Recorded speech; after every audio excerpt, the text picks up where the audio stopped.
uJesu Kristu inkosi baba. Ngiyabingelela baba, ngibingelela nakumama, ngibingelela abazalwane. Siyayibonga inkosi.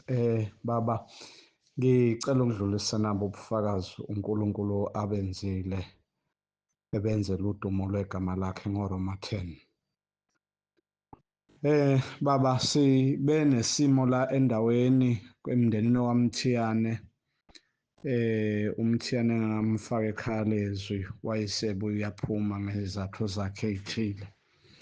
Ugulelwe umntwana baba, umntwana ubevele avele enza izinto abangazazi, ame njalo nje ngabo-6 ntambama athathe iduli kanina ayibophe entanyeni, ayibophe azithi ngqi, ebese ema esibukweni ephakamisa izandla, bembona ezelule njalo lento usebenza baze bamnothisa ukuthi yini lento ayenzayo.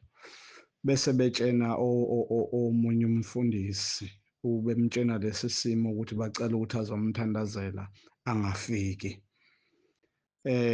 Bese bengitshena-ke nami ngoba bayazi ukuthi siyakholwa la ekhaya, bese ngithi mina ngicela ninginikeze umntwana.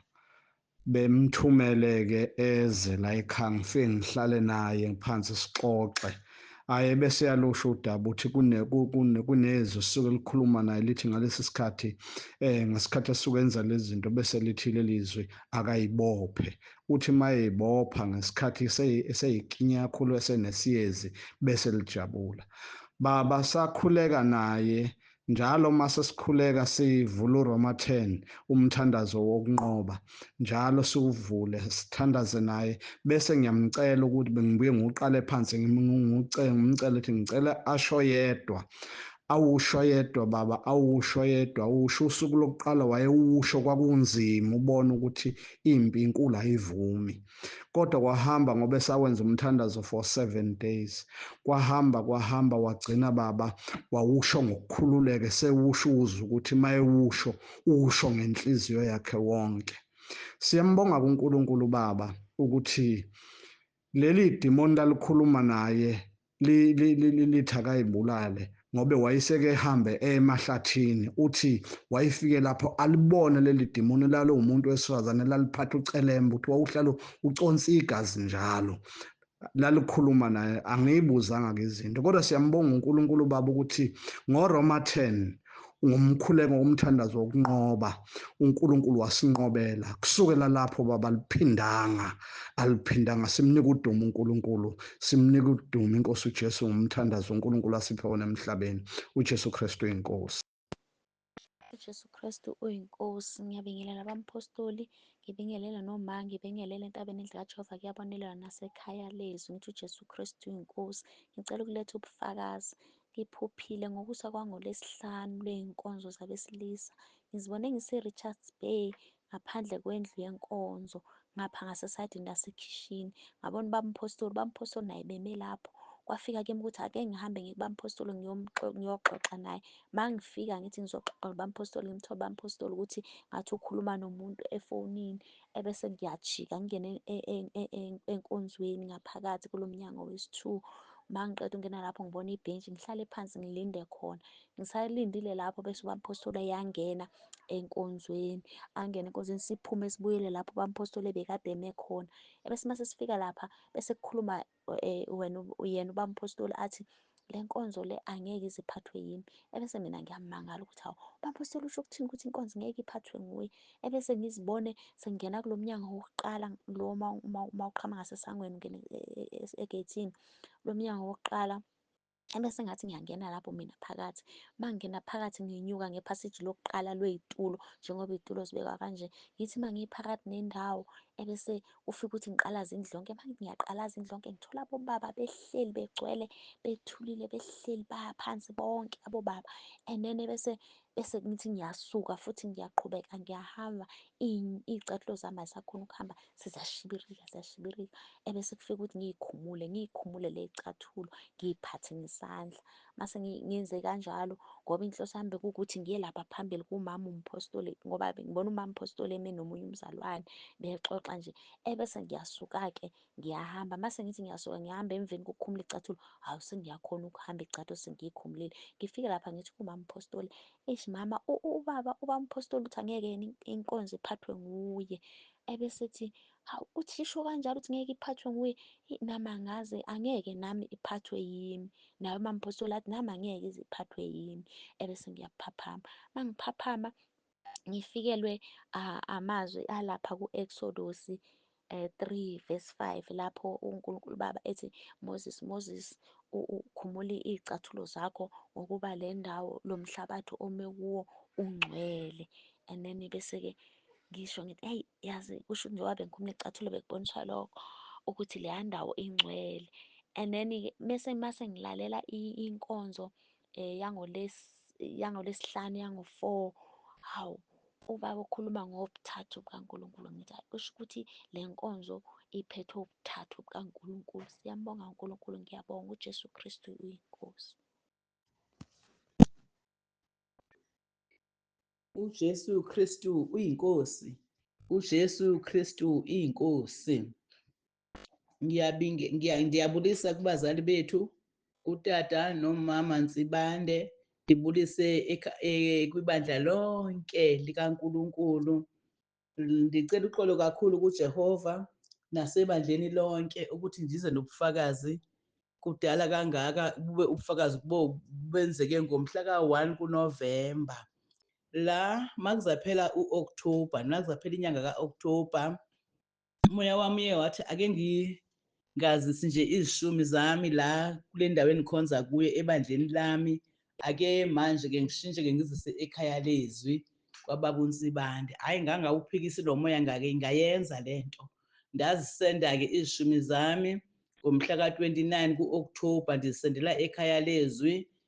Mangiqeda kuzisenda nje ngomhla ka-1 kuNovemba, ndavele ndabona kwi-akhawunti yami sekuklokha u-2.9 uvela kumshwarense.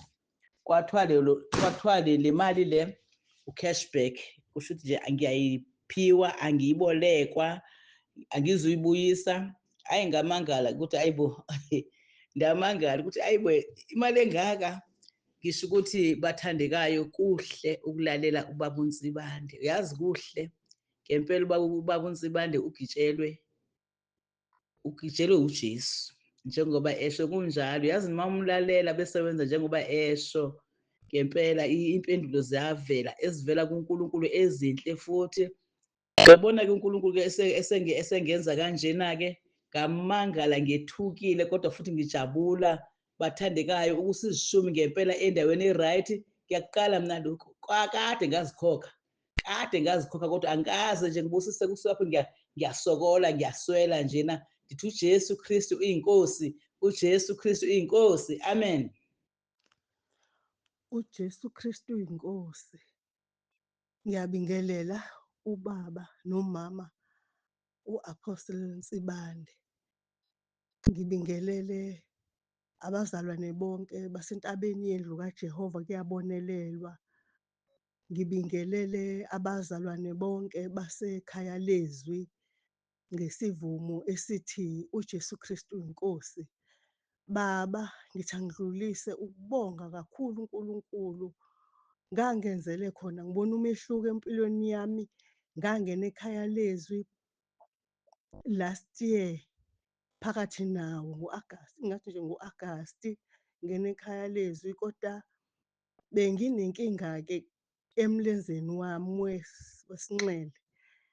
Bekunebala nje elibuhlungu kulana emlenzeni wami, angizange ngilimale. Ayikho into engingathi ngiyakhumbula ukuthi mhlampe yangishaya, kodwa nje bekuhlala babuhlungu, ikakhulukazi makumakhaza. Nje mangeke ngathi nje ngiphumela emnyango kubanda, bese kusuke sekuqaqamba. Noma kade ngilele, uma ngivuka nje ngikubeni, ngiyaphuma mhlambe ngiye endlini encane, ngiyobuya nje senginobuhlungu engingabazi ukuthi buvelaphi, bese ngihlala ngibophe ngebhandishi. Namhlanje kodwa ngidlulisa ukubonga uNkulunkulu ukuthi ubusika bonke lobu, futhi sengiphuzile nokubonga, ngiyaxolisa kakhulu uNkulunkulu. ubusika bonke angikaze ngibophe ngabhandishi, ngiyaphila. Hhayi kukho-ke bengikwenza, bengiye ngilalela umkhuleko ka-May 18, ngiphinde kuthi uma kubuhlungu ngibeke isandla khona. Ngithi uJesu Kristu uyinkosi, uJesu Kristu uyinkosi. Ngiyambonga kakhulu uNkulunkulu ngokungilulamisa kule nto ebengazi nokuthi iyaqhamuka kanjani yavelaphi. Ngiyathanda futhi kakhulu ukumbonga uNkulunkulu. Benginomntanami engasebenzi sekuyiminyaka ngeminyaka ihlezi inkosi yami enenhliziyo ebuhlungu, kodwa njengoba naye bengiye ngimkhulekele, ngivule wona umkhuleko ka-May 18 ngimkhulekele. Kodwa manje ngibona umehluko uvele wabizwa emsebenzini emibili. Uqala ukusebenza ngenyanga edlule, uyasebenza. Ngiyabonga kakhulu imisebenzi kaNkulunkulu. Bandla ukuhlala kuye uNkulunkulu kuhle, kuyabonakala. Asihlaleni singasuki kuye. Kuyaphilwa kubo kaJesu. Akho mali engiyichithile. Konke nje kuyayilungela ngokukholwa. Ngiyambonga uNkulunkulu. Bengiye ngifune nendawo yokwakha. Namhlanje indawo sengivele ngayithola. Kade indawo yokuhlala yokwakha ngingenayo. Ngiphakamisa uNkulunkulu. Amen. Jesu Kristu uyinkosi, Jesu Kristu uyinkosi, uJesu Kristu uyinkosi. Ngiyabingelela ubaba uNsibande nomama uNsibande. Nasentabeni yendlu kaJehova kuyabonelela, nasekhaya lezwi. Ngiyaxolisa la ngadiletha, khona indawo embili engayidiletha, kade ngikhuluma wadiletheka. Enye kwathinteka uWhatsApp ngephutha, ulokhu uhambile. Futhi kulezi insuku ngoLwesihlanu kwathinteka futhi kwenye indawo lapho engiye ngifake khona abantu abangenayo. Ngiyaxolisa kakhulu, xolise nakuNkulunkulu, ngiyaxolisa baba, kube yiphutha. Bese ngibeka nobufakazi uNkulunkulu angisize ngakho maqondana namasekeni. Sengiyasizakala impela ngoba konke lokhu kade ngikugqoka okunye amajazi ngwaye uNkulunkulu sengiphile imali ngalithenga ijazi, ngathenga nelinye elifishane. Ngiyambonga kakhulu uNkulunkulu angenzele khona, hhayi ayaphuma impela kodrophu. Ngiyabonga kakhulu intshumayelo engayizwa ngobhuti yangisiza kakhulu emphefumulweni. uJesu Kristu uyinkosi, uJesu Kristu uyinkosi.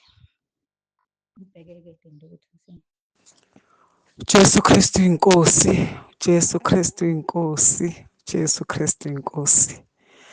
Ngiyabingelela kubaba uMphostoli nomama uMphostoli nomndeni wonke wakwaNsibande nabazalwane basentabeni yendlu kaJehova kuyabonelelwa, nabazalwane basekhaya lezwi. Ngiqale ngokuxolisa kubaba uMphostoli, ngicela ukuthi angixolele, angithethelele. Ngephutha engilenzile ukuthi ngasenda imeseji yobufakazi enambeni yongenisa abantu ekhaya lezwi. Ngiyaxolisa kakhulu baba, uthi uNkulunkulu angenze nami ukuthi ngifunde ukubhekisisa khona lapho engabhekisisa ngakhona. Ngiyaxolisa kakhulu baba. Ngindlulisa ubufakazi baba bokuthi ngalela langa ngiseGlencoe ngiyi-1, sisenkonzweni yaseGlencoe ngiyi-1. Ngacela imikhuleko ukuthi ningikhulekise kumntwana owayedle uphini, wayegwinya uphini eseMaritzburg. Ngidlulisa kokumbonga kakhulu uNkulunkulu baba ngangenzele khona ngamandla akhe awavezile nakumina. Ngiyambonga kakhulu uNkulunkulu. Umntwana uphini awuphumanga ngoLwesihlanu nangoMgqibelo usuku lonke, kwathi mase kuyoshaya 9:30 ebusuku waphuma uphini. Umntwana wawutholetha uphini, waphuma uphini. So ngiyambonga nje uNkulunkulu ukuthi akazange athikamezeke ndawo esiswini, kodwa nje uNkulunkulu wenza amandla akhe. Ngiyambonga kakhulu uNkulunkulu. So uNkulunkulu uyalimela izwi lakhe, uyalifakazela njengoba behlale esifundisa lokho, ukuthi uNkulunkulu uyalimela izwi lakhe, uyalifakazela libone liwenza umsebenzi.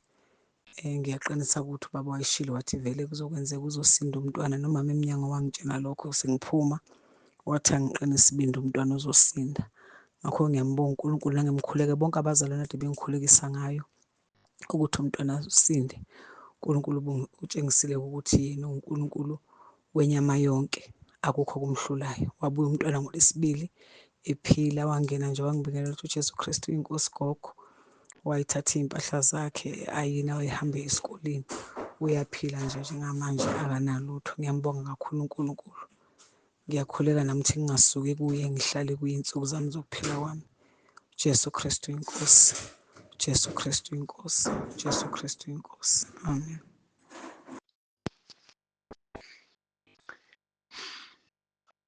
uJesu Kristu inkosi, uJesu Kristu inkosi. Ngiyabingelela ekhaya kwabaMtsimande ngesivumo esithi uJesu Kristu inkosi. Ngiphinde ngibingelele abazalwane basentabeni yendlu kaJehova kuyabonelelwa. Ngabo ngokunjalo ngithi ngesivumo uJesu Kristu inkosi. Ngiphinde ngibingelele abazalwane bonke abasekhaya lezwi. Ngiphinde nakubo Nkosi yami ngithi uJesu Kristu inkosi. Baba, ngicela ukuletha nabo ubufakazi enginabo ngoRoma 10. Ngiye ngaba nontombazane omunye bekade lo ngimbona engekho right, lo ngimbona engekho right. Ngagcina sengimbuza ukuthi wenze njani Nokuthula, igama lakho Nokuthula. Hayi mama, ngiphethwe zinyawo. Ngithi ngiyakubona ngendlela uhamba ngayo. Kwathi-ke ngelinye ilanga sisemithingini, khona imithingi akasenayo. Wafika Nkosi yami eshaya kancane. Ngamdabukela ngase ngithi kuye ngizocela ukuthi-ke masiphuma la, thina nawe singaqale sibalandele, asiphume baphume bonke la endlini bese siyaguqa nawe sikhuleke uRoma 10. Ngempela saguqa naye, ngamkhulekisa uRoma 10, saqeda lapho sahlukana. Masihlukane ngalo ngimbuza ukuthi unjani, lekhethi hayi mama, ngamtshela ukuthi-ke ukhuleke noma ngayinini, ungakhuleki ngoba usulala kuphela. Kwenzeka kanjalo baba. Namhlanje usungaphika ukuthi uye loya wayehamba kancane kangaka. Uyaphila namhlanje ngoRoma 10. Siyambonga uNkulunkulu omuhle ngekhathi zonke. Sibonga nawe baba owavuma uNkulunkulu akugibele wonke lo msebenzi oqhamuka ezandleni zakho. Siyambonga baba uNkulunkulu egameni likaJesu, egameni likaJesu. uJesu Kristu inkosi, uJesu Kristu inkosi. Amen.